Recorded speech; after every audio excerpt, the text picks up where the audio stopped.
खुदा बाप और बेटे और उल कुदुस के नाम से आमीन। मेरे अजीज़ो, आइए हम खुदावंद अपने खुदा का शुक्र करें जिसने आज का ये खूबसूरत दिन हमारी ज़िंदगी में बढ़ा दिया। तो आइए अजीज़ो, हम आज के दिन का आगाज़ बाइबल मुक़द्दस की तिलावतों से करते हैं। आज की पहली तिलावत इर्मिया नबी का सहीफ़ा, उसका 11वां बाब 18वीं से 20वीं आयत तक। खुदावंद ने मुझ पर यह जाहिर किया ताकि मैं जानूं। उस वक्त तूने उनके काम मुझे दिखाए और मैं उस गरीब बर्रे की माने था जिसे ज़बह करने को ले जाते हैं।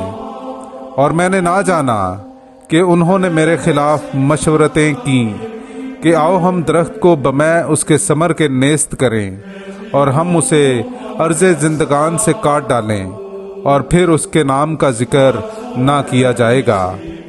पर ए रब्बुल अफ़वाज, ए आदिल मुनसिफ, तू जो गुर्दों और दिलों का परखने वाला है, उनसे इंतकाम लेकर मुझे दिखा, क्योंकि मैं अपना दावा तेरे सुपुर्द करता हूँ। पाक कलाम का पढ़ा और सुना जाना हम सब के लिए बाइस बरकत हो। खुदा का शुक्र हो। मेरे अजीज़ों, आइए हम खुदावंद अपने खुदा की हम्दो तारीफ़ करें।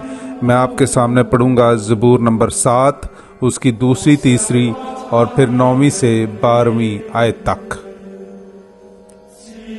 ऐ खुदावंद मेरे खुदा, मैं तेरी पनाह लेता हूँ। मेरे सब सताने वालों से मुझे बचा और मुझे छुड़ा। ऐसा ना हो कि कोई मेरी जान को शेर की तरह पकड़े और उसे फाड़ डाले और कोई छुड़ाने वाला ना हो। खुदावंद कौमों का मुनसिफ है। ऐ खुदावंद, मेरी रास्ती के मुताबिक और उस बेगुनाही के मुताबिक जो मुझ में है मेरी अदालत कर। शरीरों की बदी का खात्मा हो जाए पर सादिक को क़याम बख्श दे, क्योंकि तू ऐ खुदाए आदिल कल्बों और गुर्दों को जांचता है। खुदा मेरे लिए एक सिपर है, वो रास्त दिलों को बचाता है। खुदा आदिल मुनसिफ है, बल्कि ऐसा खुदा जो हर रोज़ धमकी देता है। पाक कलाम का पढ़ा और सुना जाना हम सब के लिए बाइस बरकत हो। खुदा का शुक्र हो। मेरे अजीज़ों, आइए हम आज का इंजीली इक़्तिबास सुनते हैं।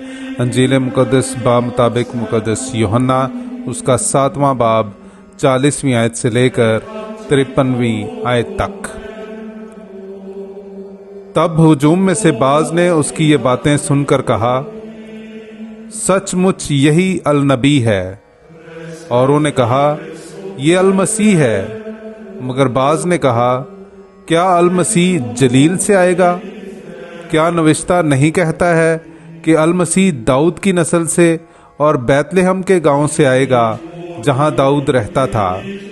चुनांचे हुजूम में उसकी बाबत इख्तलाफ हुआ और उनमें से बाज उसे पकड़ने का इरादा करते थे, मगर किसी ने उस पर हाथ ना डाला।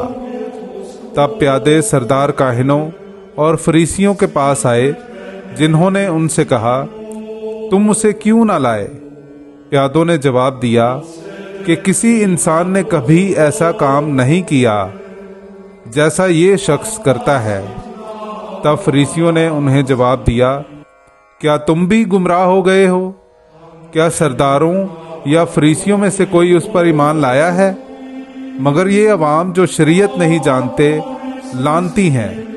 लेकिन निकोदीमुस ने, जो पहले उसके पास आया था और उन्हीं में से था, उनसे कहा कि क्या हमारी शरीयत किसी को मुजरिम ठहराती है, पेशतर इससे कि उसकी सुन ले और जान ले कि वो क्या करता है। उन्होंने जवाब में उससे कहा कि क्या तू भी जलीली है? तलाश कर और देख कि जलील में से कोई नबी मबऊस नहीं होता। फिर हर एक अपने अपने घर चला गया। पाक कलाम का पढ़ा और सुना जाना हम सब के लिए बाइस बरकत हो। खुदा का शुक्र हो।